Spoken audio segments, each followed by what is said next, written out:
Hello everyone, Technique here with Comics or the Comics Show, I should say, and we are going to go over a few topics here.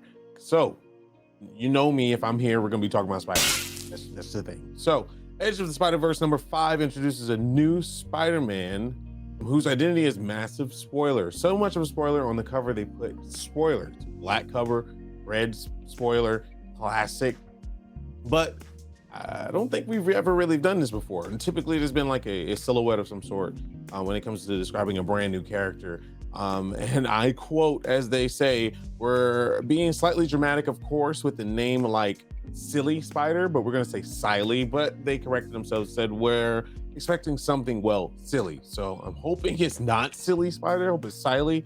But that's a part of the fun of the Spider-Verse. So what are your thoughts on that? Because it better be good for them to just be blacking out a cover and putting spoiler on it, but we'll see. Next bit up, we can't talk about Marvel without talking about DC, and that's the DCEU. Yes, we're going through a lot of changes with DC right now. Discovery has taken over, and so they're stripping it down to its core and bringing it back to the elements of comic books, something like that. They still haven't canceled The Flash. Definitely want to know your thoughts on that. But before we get into anything of that nature, let's talk about what the actors feel like they have. And now in the news scene, Aquaman has been showing up because, well, obvious reasons. There's a lot of drama going around Aquaman. It's not really involving Jason, thank goodness.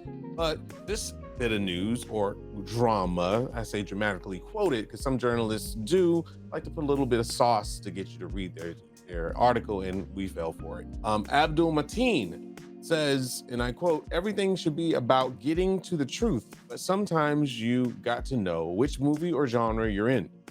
Something like Aquaman, that's clown work.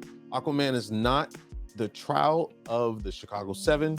You got to get over yourself in order to survive and do it well. You have to play that game and then be crafty about when you want to surprise the audience, the director or yourself with a little bit of wow." And I didn't expect to see Chekhovin thing or August Wilson in Aquaman, but I did. Well, clown work is what he says, and if you don't know, he plays Black Manta in Aquaman.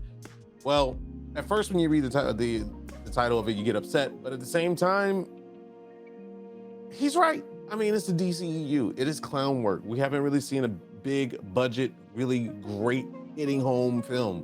So until they start making that MCU money, it might just be clown work. So let's just see what Discovery has to do with that in the future.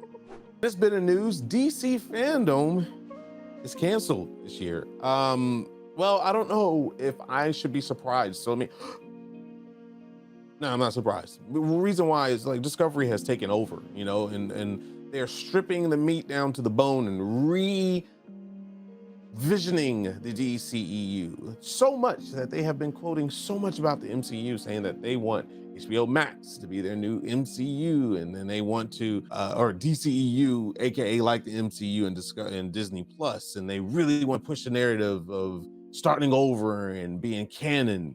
Well, we don't believe them until they give up Urza and his fame of just being completely opposite of what you need to be as a superstar, and get rid of the Flash. Nobody wants that movie anymore. So I think that they're canceling it because that's pretty much what all people are going to talk about. Hey, you're having fandom, but yet you still have this movie up, and you said you're going to start over, but you can't let go. Because as they said, that the Flash movie was the next greatest thing since the Dark Knight series. Anyway, we'll move on with that. Tell me your thoughts on that. Does it really bother you? I don't think they have anything to really announce in the first place. So, I'd rather see more about, I don't know, Gotham Knights.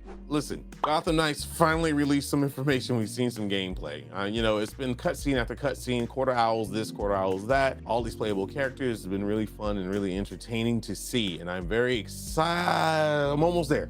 It's almost there. Every week we talk about this, I get more and more excited. I can't really get the word out of my mouth yet, but there is something very exciting that they did mention, that the co-op experience, because this game is very, very much hitting on the co-op experience, it's going to be untethered.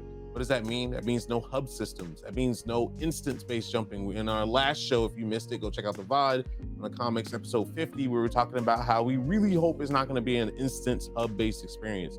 Well, as reported by IGN, they got their hands on it, or hands on, I should say, some kind of media that shows The experience is that I could be playing Red Hood by myself, having a good time. Somebody can jump in my game as long as I have the invites open to friends or public or whatever.